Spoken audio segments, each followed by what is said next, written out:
You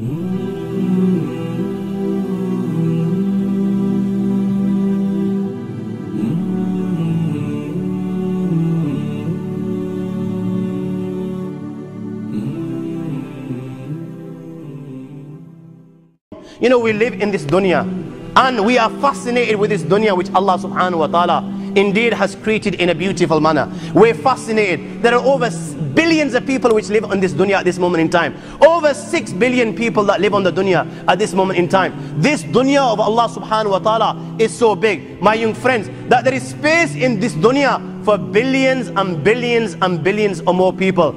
But what is this dunya in comparison to what Allah subhanahu wa ta'ala has created out there? This dunya is insignificant. This dunya is meaningless to Allah. It means nothing. It is worthless. So worthless, compare it with the sun. The sun is one star. You know more science than me. You'll be able to tell me better.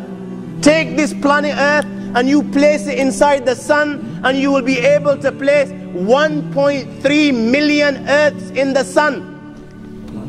1.3 million Earths in the sun. Allahu Akbar. Allah is the greatest. The sun is one star. One star. There are stars out there which are millions of times bigger than the sun. You tell me this, that you need millions and millions of stars to make one galaxy. And then you tell me this, that there are zillions of galaxies out there. Let me tell you on top of this, my young friend, after this, whatever you see above, when you raise your head and you look above, whatever you see above, the zillions and zillions and zillions of galaxies, let me tell you, this is everything there is within the first heaven. Everything there is within the first heaven. And Allah is the creator of 7 heavens. 7 heavens.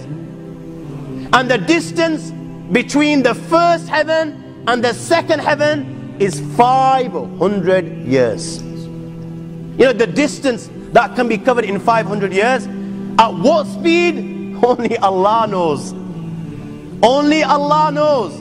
But it will take 500 years to get from the first heaven to the second heaven. 500 years from the second to the third, third to the fourth, fourth to the fifth, fifth to the sixth, sixth to the seventh. Every time it will take 500 years. After the 7 heavens, وَسِعَ كُرْسِيُّهُ السَّمَاوَاتِ وَالْأَرْضِ. You all read the Ayatul Kursi. You all know the Ayatul Kursi. After this, you have the Kursi of Allah. You have the chair of Allah subhanahu wa ta'ala. You know these 7 heavens that we've just talked about, in comparison to the Kursi of Allah, they're non-existent. They're meaningless. Rasulullah sallallahu alaihi wasallam has given an example in a hadith, just to give us a little bit of understanding with regards to the 7 heavens in comparison to the Kursi of Allah. Take a ring from your finger, take it off, the small ring that you have, and place it, let's say, in a desert, the Sahara Desert. It's the biggest desert in the world. You know that ring that we take off from our fingers and place it in the Sahara Desert? What comparison is in between the ring and the Sahara Desert? Nothing. Nothing. The 7 heavens is the ring, and the Kursi of Allah is the Sahara Desert. After the Kursi of Allah, my young friends, you have the Arsh of Allah. وَكَانَ أَرْشُهُ عَلَى الْمَاءِ. You have the Arsh of Allah. Again, Rasulullah has explained, so just so that we can understand.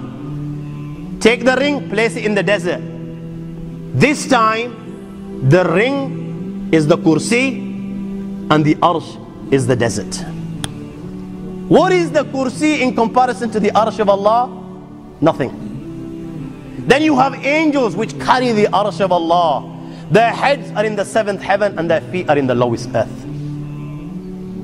My friends, then you have the Lord of the Arsh and Kursi. لا تدركه الأبصار وهو يدرك الأبصار وهو اللطيف الخبير. He is beyond the size of Allah, who Allah is, what Allah is. The greatness of Allah is beyond the comprehension of my little mind.